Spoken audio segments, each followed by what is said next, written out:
Hello and welcome back to video number 2. This is what we call the productivity mind map. And what I'm going to do is walk you through step by step.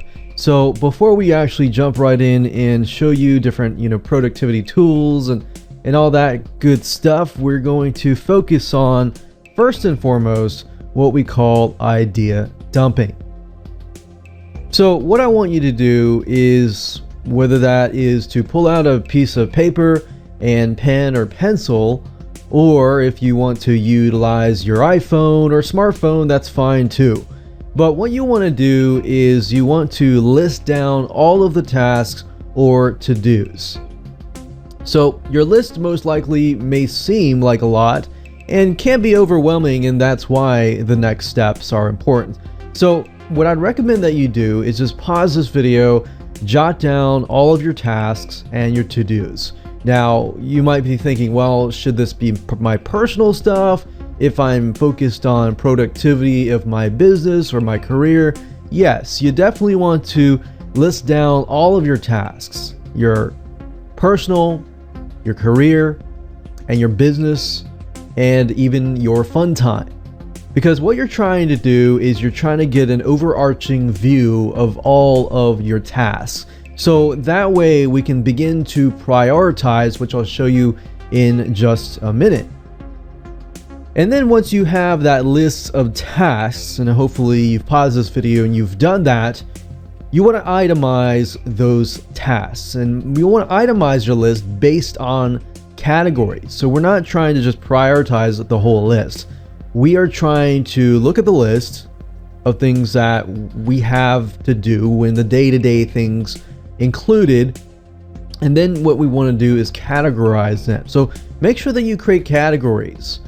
Categories, for example, personal, fun time, work, playtime, entertainment, key tasks that you have to do on a repetitive basis, and even key tasks or even key projects that might be unique.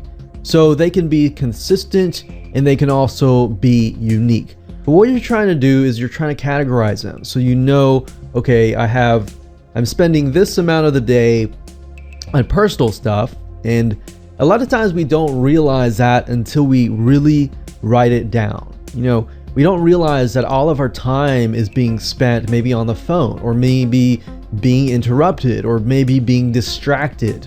And then once we realize that, we say, okay, now I can put stuff in place to prevent that from actually happening. So once you've created those general categories, what you want to do is you want to create subcategories.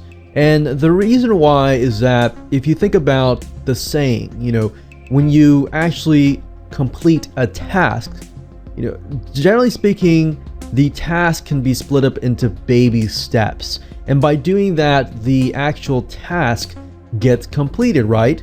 So in a similar case, in this case, we are splitting up the categories and breaking them down so that we can see, okay, in our personal life, how much time are we spending towards these different tasks? But at the same time, which are these tasks belonging to, especially subcategory wise? So these are mini tasks that you need to accomplish to get the bigger task complete.